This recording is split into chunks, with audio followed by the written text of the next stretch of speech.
আমার জীবনে অনেক স্বপ্ন ছিল, অনেক আশা ছিল। দুনিয়ার দিনগুলো আমি সুখের শান্তিতে আমার প্রিয়তমা স্ত্রী সন্তানকে নিয়ে বসবাস করব। কিন্তু আমার জীবনে এক ভয়াল অন্ধকার নেমে আসে, যে অন্ধকারের কবলে আমাকে পড়তে হয়, যে অন্ধকারের কবলে পড়ে আমি আজকে আমার জীবনের পঙ্গুত্ব বরণ করতে হয়।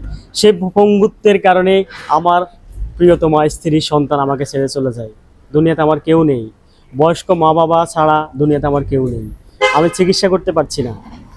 আমি আরেকটি অপারেশন করাতে পারলে হয়তো আমি আবারও সেই সুস্থ স্বাভাবিক জীবনে ফিরতে পারবো। আমি এই হুইল চেয়ারে করে পান বিক্রি করি। আমি দৈনিক 150 টাকা পান সুপারি বিক্রি করি। সেই 150 টাকার মধ্যে আমি 50 টাকার ভাত খেয়ে দিনের 24 ঘন্টা অতিবাহিত করি, এবং 50 টাকা আমার বাসা ভাড়া দিতে হয়। এভাবেই চলছে আমার জীবন। ডাক্তারের কাছে আমি গেলেই ডাক্তার আমাকে বলে, অপারেশন করানো ছাড়া আপনাকে সুস্থ করা কোনোভাবেই সম্ভব না। আমি বাঁচতে চাই।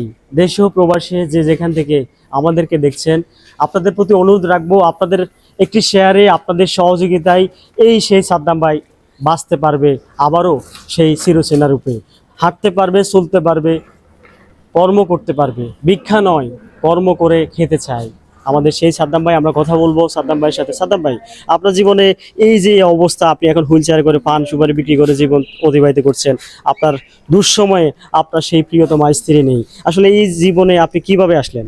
ভাই আমি সুস্থ ছিলাম, আমার সুন্দর আমার ব্যবসা প্রতিষ্ঠান ছিল, আমি ব্যবসা করতাম। ব্যবসা করার সময় আমার সুন্দর সুখের সংসার ছিল।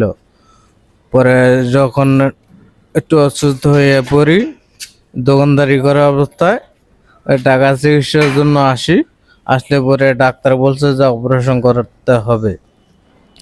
তো অপারেশন করেছিলাম। বাড়িতে বাপ মায়ে গরু ছাগল বিক্রি করে আমার অপারেশনটা করা। সেই অপারেশনটা করা মানে অপারেশনটা করছে, ভুল করছে। ভুল অপারেশনটা করার কারণে আজকে আমার এই হুইল চেয়ারটা ধরতে হচ্ছে। আর আমার স্ত্রী মনে করেন যে আমি যখন আবারও ডাক্তার দেখাই, আবারও অপারেশনের কথা বলছে, ডাক্তারে বলছে যে 2 লক্ষ টাকা লাগবে আপনার অপারেশন করার জন্য। অপারেশন করলে পরে আপনি ঠিক হবেন।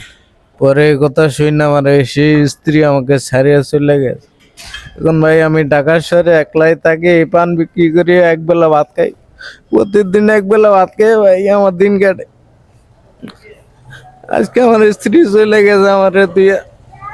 আজকে 9 বছর ধরে আমি ঢাকা শহরে, বাপ মারে আমি দেখতে যাইতে পারি না। ডাক্তার বলছে যে আপনাকে দ্রুত সময়ের ভিতরে অপারেশন করতে হবে, আর না হয় আপনাকে প্যারালাইসিস বরং করতে হবে।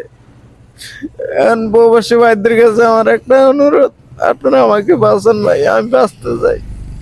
আমার বাপ মার জন্য হইলেও আমি বাঁচতে চাই, আপনারা আমাকে বাঁচান।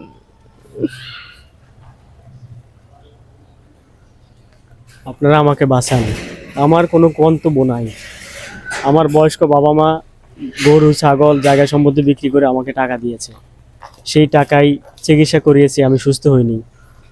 আরেকটি অপারেশন করলে আমি হয়তো সুস্থ স্বাভাবিক জীবনে ফিরতে পারবো।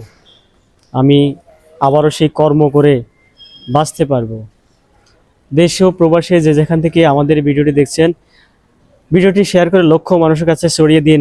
আমাদের এই সাদ্দাম ভাইয়ের জন্য, তার বৃদ্ধ বাবা মায়ের জন্য, একটি সন্তানের জন্য। আপনারও বাবা মা আছে, আপনারও সন্তান আছে। আপনিও হয়তো এই অবস্থায় পড়তে পারেন। আপনি এখন সুস্থ আছেন, শুকরিয়া আদায় করি।